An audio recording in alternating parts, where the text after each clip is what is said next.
Welcome to TCC's Diversity, Equity, and Inclusion Show. I'm so pleased to have such a dynamic group on the show today. Today we're going to be talking about how we, as a community, can be more purposeful in our efforts to build a climate that is welcoming, affirming, and engaging of our diverse population. Specifically, how can we work to ensure our immigrant population feels safe in today's polarizing political climate? As you know, President Trump ran a campaign that promised immigration crackdown, and we as a country are experiencing a wide-ranging effect on families across the world. As the face of America continues to change, we are also seeing an increase in hate crimes, and fear seems to be becoming our new normal. As an educator and a social justice advocate, I am particularly troubled by this increase. Today's dialogue is but one small piece of work to build inclusion and connection, eliminate fear, and bring about change. I believe there's something that everyone can do to build a better America. And today we're going to start with the conversation. So let's start briefly with introductions. Sure. I am Lloyd Kirkpatrick. I am a Diversity Outreach Coordinator at TCC. I work on 22nd and Garnett, East Tulsa. My name is Lisette Merchant. I'm with the Educational Opportunity Center, TRIO, here at TCC. And I'm also independently with Tulsa Hispanic Resource Association. I am Eliane Hurtado with Tulsa Habitat for Humanity. And I'm an immigrant. That's why I'm here. Thank you. Hi, I'm William Lloyd. I'm a farmers insurance agency owner and small business person. Okay. All right. Awesome. So let's go ahead and get started with the question. So we've talked about, really my goal today is to provide a counter narrative for what the national narrative is around immigration.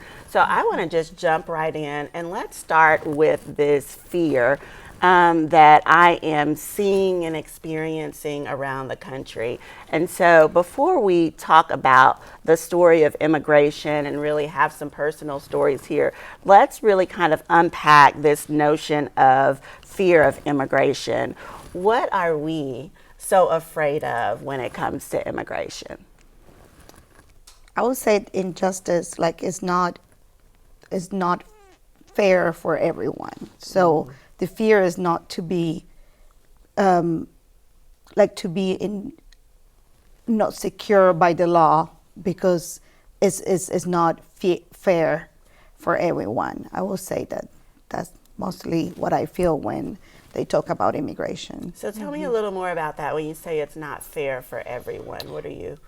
Well, I think that what is, specifically in Tulsa, what has been happening locally, I think that if you get caught with a DUI, for example, yes, you have to pay the penalty. We're totally against driving drunk. Yes. But what immigrants that are here undocumented are paying is more than a penalty. It's a separation from their families. It's like changing the course of their life. So it's not fair for everybody. So you have to live as an immigrant, you have to live in this constant fear that the law will apply to you differently. Okay, got it. And so really can we think about, because I want to come and I do want to specifically talk about fear that our immigrants and even people of color as non-immigrants feel, but let's start with the majority population. So what are they feeling? What have you seen or heard when it comes to those that are, let's say, anti-immigration, right? What's some of the narrative, what's some of the thoughts around immigration? And you kind of touched on it. I think that there is a narrative around, well, it's not fair, right? And so is there anything else? I think it's the we, and I appreciated that you mentioned the we as all of us. But a lot of times I think the narrative is us against them. Yes. And making the otherness. Yes. So this person does not belong because doesn't have X, Y, or Z. And by putting that as an other, you create fear. So you fear that otherness. So you do not have to do with that. You want to not belong or be part of it, or you want to shun that kind of person. And I think no longer we're talking about the individual, this human being, and the experience that is behind that human being. I agree. I feel like there's a lot of dehumanization, Correct. right? If you Yes. make them other, they aren't Correct. human, and so you don't look for the commonality, right? And the You human dehumanize experience. Yes. the individual, and it no longer is a human being, it's an object, it's something to Yes. fear and to stay away from. Yes, and the fear is real. You know, we hear what is happening at the border. Here in Tulsa, you mentioned that detention, for instance. You read on the paper, you read documentaries, see documentaries, that people of color are arrested in a highest rates than other people. Hispanic people, depending on their status, they feel they worry about things that regular people who have documents do not worry about it. For instance, driving down the street, it will be it's just stressful if they don't have documents, because any stop they may have, that may mean deportation and separation of their families. So depending of what the situation is of each person, the person can be really a good person, work harder, try to learn English, for instance. I'm talking about like immigrants. I am an immigrant myself. So those things that we need to learn to be part of this society is not only that we need to worry, but also just driving to the school. Like if I don't have documents and I am stopped because my light is not working, that's enough probably to go back to my country. So that fear is real, and it's something that most people will not feel if they were born here. You don't even think driving to your work, but people do. I think the association of the word immigration and fear are so close. Recently, I was volunteering to the YWCA to fill out the application from residents to become a citizen. And I'm like, okay, you have passed that word. I mean, you're a resident now. And, you know, I was trying to fill out the application to become a citizen.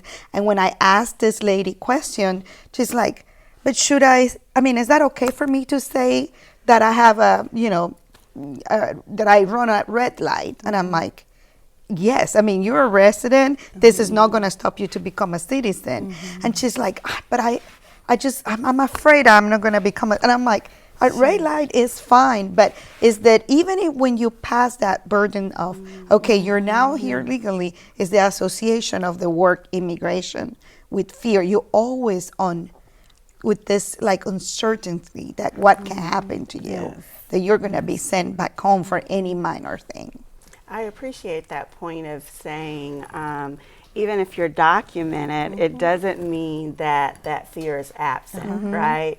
Because of the climate, just the insecurity and the fear around, I'm documented, but this new sense of fear that's normalizing, it impacts me as well. And I think that's important for people to hear. I think that fear is sort of on both sides of the coin, though, right? Because the communities that are experiencing change as a result of immigration, they're also afraid. They're afraid of, you know, how is this community going to be different once these immigrants arrive? And that's not a problem that's, I think, unique to the United States. We're seeing that all across the world.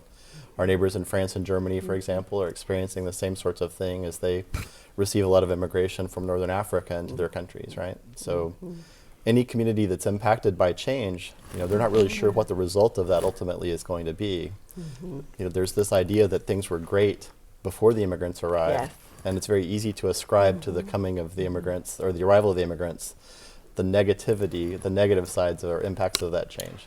But there's great value, right? And we don't spend as much time talking about that impact and that beautiful value, that the richness of being a true diverse community. Were you going to say something? Yeah, I was just thinking about the dynamic. Like here in Tulsa, you know, we have more events like where the community gets together. Like in September, we celebrate the independence of our countries, and we just enrich, I think, the culture here. So it's something that I really appreciate and welcome. And I try to participate in different events, not only like Latina, being Latina, but also like we have the Greek festival. We have, other events too, because I guess, joining other groups enrich us only. No, it doesn't. I think it's something very positive. So, if I may say, I also think we forget. We do not have memory. And the history of our country as the United States of America was built into, it's a country where people from all over the world came. And so those who do not know their history tend to repeat it. So I think we need to remind ourselves where we come from and what's made this country what it is right now. And if it's a new wave of what's been happening before, if it was done and we are where we're at, then maybe we can do it even better this time around. Absolutely. So I love that. I think we need to remember and remind ourselves and the different spaces that we immigrants who became naturalized citizens we are of influence to remind people, because like I mentioned before, we got together, it took me 17 years to become a US citizen. 17 years of my life. I walked the system, and it wasn't easy, it wasn't welcoming, but I got it done. So 17 years was that. So can you tell us a little bit about that? So what was your journey? My journey was 3 different visas, and one of which was pretty close to taking me to permanent residency, which is the step before becoming a citizen. But because there was a fraud case in that line of visa up north, Congress closed that venue. So even though I was so close to becoming a permanent resident, everybody who was in that path had to start all over again, and that was 2007. So that added 10 more years to my case, in which I had to wait and work with the system, pay my fees, be a good citizen, a good an inhabitant, because at that point you're not even a citizen. So I was not even granted the same rights that other people may have.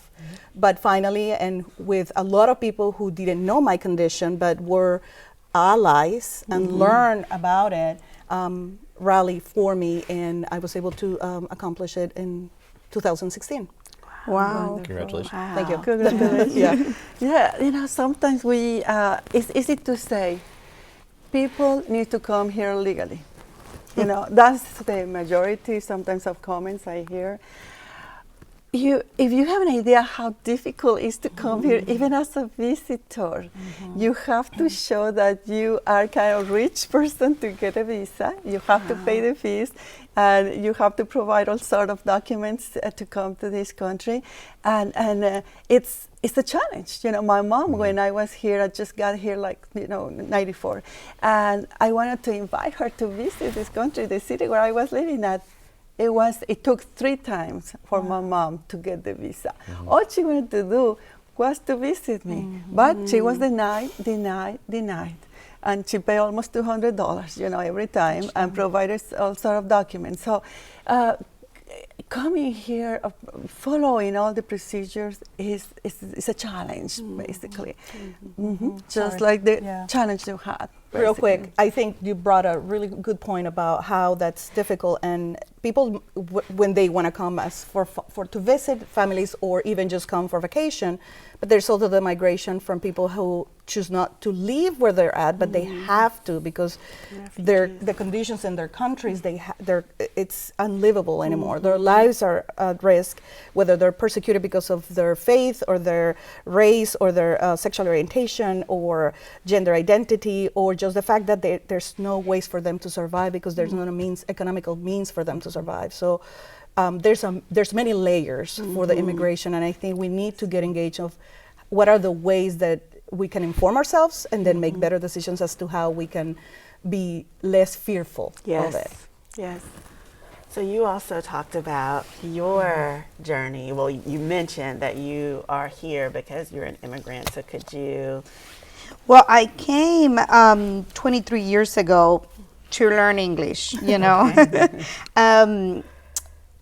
It took me about 3 to 4 years to realize that I was going to stay here. But again, the process of getting that visa changed from student to, to become a resident, and it was hard. It took me about 15 years to become a citizen.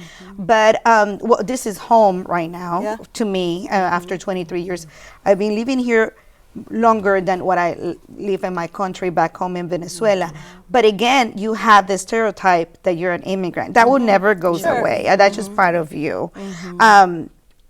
But what I think that as a city, we have grown so much. I see in the past when I was a student, we couldn't speak Spanish in public places because people look at you like a weird person. And I think we're more open and more welcoming, especially with the mayor that we have, that, he has a really open mind about it. And I think it's about being like, I think it's an ignorant to say that, we're going to try to make America great again, because I'm like, wait a minute. It is great to be diverse. This is how this country is built again, is built on. So I'm just like, that confused me, that terminology. But as an immigrant right now, which I think we have progressed so much, I think we have so much to go. I think there is a misconception that immigrants, we're here to take other people places. And if you ask me about my personal experience, and if you count what I have bring to Tulsa, to the city, is more than, of course the city has given me the security. I mean, my kids has born here. I mean, I think it's a good relationship of, giving and receiving. But I have, the misconception of, we're here to take welfare, or no, we don't pay our taxes, is so far from reality. For the people that don't know, they probably don't know how, which it wasn't my experience, because I wasn't undocumented, but somebody that come here without documents. What majority of the people don't know is that the IRS assign a number to them so they can file the taxes. So they do pay taxes, right? It's called TIN, it's a 9-digit number. So we're, given to the economy somehow, but they can ask for any public services.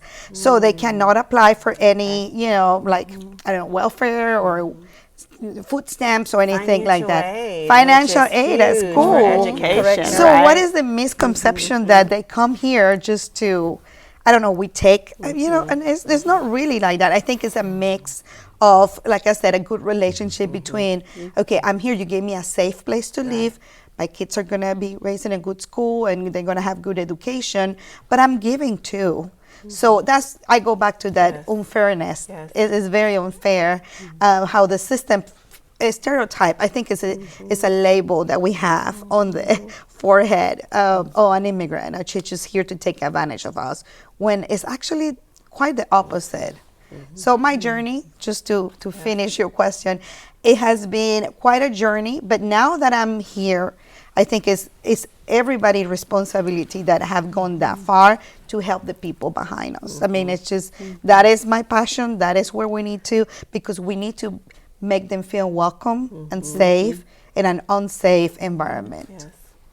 And it sounds like from an immigration policy point of view too, it just like the system itself makes it so difficult for people to get here through the normal channels, and our fear of, being attacked from external forces and that sort of thing has just compounded that problem, right? So it's made people even that much more tight-fisted, like they're really trying to hold the door closed even harder, to keep things like September 11th from happening again, right? Thinking that that's the way to solve that problem. And I forgot to mention something to you when you asked me about my journey.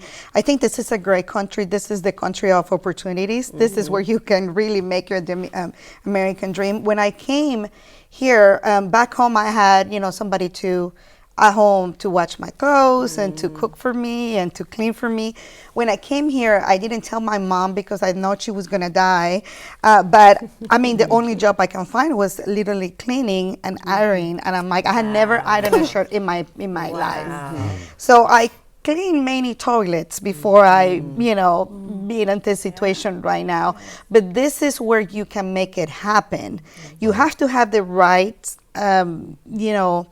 sources of help to help you become where I mean, I didn't make this on my own. I had mentors and people to help me that believe on you. But I mean, that is why when you ask me, that is where my inspiration is, to be those people that helped me in my past to become. But it is definitely a country of opportunities. And you're doing that through your profession. I mean, Habitat for Humanity is such a wonderful organization. Yeah. And each of you in your role is serving a role to really build a bridge to that opportunity, That's correct. right? If I may add also, I think I so appreciate the fact of you giving back to the community, and I think each one of us does that as a win-win situation for, the environments that we inhabit. I also recognize that a lot of times, a lot of us immigrants come from privilege, and so some of us came with English already. We had the support of our families back home, and so then there are those who actually do not have that support. They don't have. They escape. They escape. I mean, they escape because their lives are at risk, and so that's the place where you come and help them, and then also, but then you get to a town like Tulsa, and then sometimes we as immigrants get mixed messages from our law enforcement or our leadership, where there's been going to be protection for, you're going to be welcome, we want a diverse environment, but at the same time there's some enforced legislation that is in place to have custom and immigration enforcement. So it's an ambivalent environment to actually have a trust relationship from the people who have nothing and left without nothing, and trying to make something of themselves here to get that. So it's a dichotomy that I think we really need to think about and see what ways we can bridge that gap, so that we are really welcoming the community that we say we are. Well, it's really entrenched in immigration policy too. I mean, the fact that it takes you that long to establish residency and to get your citizenship sorted out, without any other options, right? There's no other options for work visas. There's really no other options for, people to come here and, get a driver's license and start working and pay taxes and do all the things that normal citizens do. Those channels are also very limited. You have like H-1B visa program. So again, you have an opportunity there to bring in people that are, high skill and, well paid necessarily to fill jobs that can't be filled here with given the current supply of labor. But people don't connect that with the fact that there really isn't a supply of labor, and that to grow, that we really need to open up those channels and make it possible for people to come.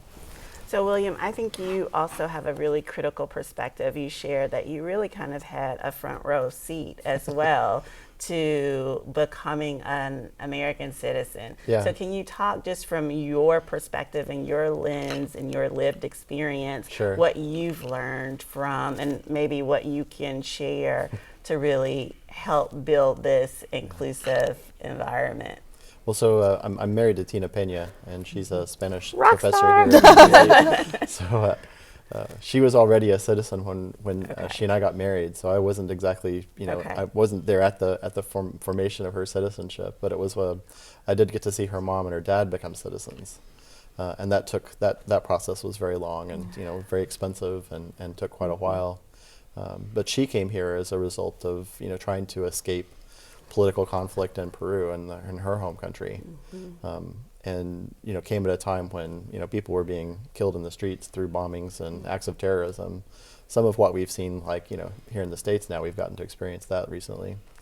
But it was that situation that pushed her here. But once she got here, it didn't take very much water being sprinkled on her to grow her into the beautiful person that she is today, and the contributor to the city that she is. So we're going to wrap up, but I have two questions. So where we're going to end is I'm really wanting any type of practical strategies that you can recommend to the audience on what they can do, how they can be the change that we're hoping to see. But before we get there, let's talk a little bit about just the everyday experience today. What does it look like? What does it feel like? When we're thinking about our immigrants and our students of color, in their Tulsa experience, not just the good, not just the bad, but the mix of each, because I think that there is power in truth telling. And so when you can understand what an everyday experience, because I think some of us, we visualize, well, you know, in Tulsa, we're not having mass shootings. And so what are you talking about? Harassment and discrimination. I mean, there's nothing but opportunity here. So I think that it's important to be able to just share what have you heard, what have you seen, what have you experienced as far as that daily experience. And so that's kind of the challenges. And then we'll end with here are some practical strategies. And so maybe we'll start with Gloria and come around. I would say like tolerance. Let's practice tolerance. Immigrants, so first generation students at the college, for instance, they are not familiar with all of the things that involve being in an educational institution. So let's be patient with them, let's inform them, let's have empathy. First generation students, they face a lot of challenges. Like what? Could you give us an example? Like financial aid, for instance, how to apply for financial aid, or where to find aid for us to study. Empathy. Immigrants have left their families behind. The emotional stress is hard, it's difficult. So if we have a little bit empathy for them, especially people who have come from Venezuela, for instance, or from Mexico, any country, they cannot go back to their countries. You know, it will take years, perhaps 17 years, before they can go back to their countries. So empathy, tolerance, information, and try to share what we know for those people to do better in their lives, basically. I think some of the challenges, and I appreciate your take on the low-income first-generation students. A lot of them, you know, they have well-meaning family members behind them, but perhaps education is important, but they don't know how to navigate the system. So I think that's one of the biggest steps. And then if you're coming from a district where education is not at its best, that you are left behind because you are able to maybe navigate the system and get into the system, but then you run into the fact that you are not actually prepared for school. And so once again, you run into one more obstacle to promote yourself to the next level. And so I think creating that awareness, and not only for the staff and administrative staff, but also leadership and even the boards, because a lot of times these places or these individuals and groups have the power to implement strategies that will provide the tools and the funds to create better ways for these students to thrive. And so it's not only creating this awareness or creating trainings, but it is also educating them as to how to act and how to do certain things when they see things. If you see something, say something, because you can be that one person that can actually speak up for someone. I think that we have a responsibility right here. I think we need to become mentors more than anything. I think we need to pass the message to this second generation immigration. You guys are nailed it right there, because I think it is our responsibility for them to become the leaders in the future of our community. I see Tulsa as, you know, we have a lack of leadership in the immigrant community. I think that everyone is doing their thing on their own, and I think that we probably in the future need to unify this force to become stronger. But it is in our hand to help this second generation immigrants that, you know, to educate them, to guide them. I recently visited a family of 7. They all live in a 2-bedroom apartment, and the older one is 24, the younger one is 10. Mom and dad, they don't speak English. But I told the guy that is 24, that is working in an auto place store, and I said, "Do you know that? I mean, you're 24. First of all, you can live on your own. You can own a car. He doesn't own a car. You're the only citizen in this household. Do you know you can get your mom papers?" He didn't know. He wasn't aware. I mean, it's just like, I think that, you know, is your mom and your dad are the peers, right? They're just who, you know, your mentors. But if the mom and dad doesn't know any better, then this kid, if he didn't get a good guidance or education at school, that can tell him the sky is the limit. You know, there's so much more that you can do than still living and sleeping in the same room that your younger brothers, you know. So I think I felt that time like, oh my gosh, we're so responsible that this kid has this universal opportunity, and even to take his family to the next level, and he's not doing it. I guess I was thinking more along the lines of what we can do to sort of reach out to beyond just the immigrant community. We do tend to kind of talk amongst ourselves a lot about, you know, what's important and what needs to change and that sort of thing. But I think like in programs like this one, where we reach out to the larger community and try to demonstrate the value of immigration to the rest of the city, I think are really important as well. You know, I think we have to do what we can to educate our neighbors about who we are and how we got here, and you know, the value that we bring to the community, and not kind of keep that under wraps so much. I think we do a little bit of injustice to ourselves by, what do you want to say, not celebrating it a little bit more. You alluded earlier to like the diversity of celebrations that we have here. You know, the Scottish Games, you've got Oktoberfest, we've got the Hispanic Festival, you know, each year. And it's Oktoberfest. Like Oktoberfest for sure is coming up right away. The Irish celebration, sorry. So these are things that... yeah, I mean, like those are like all legacies of the fact that these immigrant communities have come here and left quite an impression on the city, Glendy as well, you know. And it's like, those things are sort of like testaments to the value of having that kind of diversity here in the city. And I think, you know, we're kind of at a turning point a little bit. I think we've seen what it looks like to be hostile to immigrants and to be hostile to our neighbors and not want to embrace them and not want to include them. And I think that that kind of gives us a good background to see what the reverse of that could look like, right? Like how much better is it when we are all actually integrated and working with each other instead of against each other. And I think we just have to promote that message a lot more. Absolutely. And I think the big piece about what you just said is not everybody's an activist, and that's okay. You know, because sometimes people feel helpless because they're like, this is a big chunk of issue. I don't even know where to start. Absolutely. So I think the institutions and us as individuals can help them navigate what engagement they can be. You know, because sometimes people, you know, I've worked with faith communities, and I understand that there's many ways where people can engage themselves, whether it's writing a check, whether it's talking to their legislature, letting them know, I don't believe that, for example, the 287G ICE norm here that's going on about getting immigrants is not right, or how can I get engaged and support X cause or the other. And so I think there's different layers, and like you mentioned, sometimes we are in silos and we don't talk to one another. And if leadership leads by example, it trickles down to society. And I think that's where I appreciate this space, because you're doing exactly that. And hopefully that extrapolates to the bigger picture. Yes. But if it can be simple things too, though. I mean, if it's in your heart to help your neighbors, exactly. Think of everyone that lives around you as your neighbors. Don't go looking for their identity card first. You know, just help people. And many people are helping their neighbors. I receive at the outreach center calls sometimes from, you know, my neighbor, or this person works at the place where I work. It's just like wonderful. Thank you for calling on behalf of this person who needs help. So it's happening in Tulsa. That's great.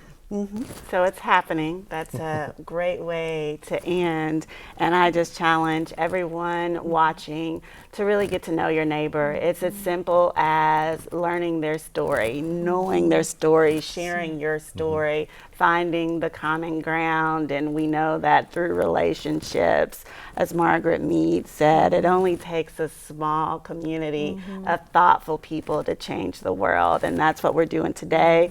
I challenge you to have a conversation, engage in the act of sharing and storytelling, and please share this link. Thank you so much. Thank you, everyone. Thank you. Thank you.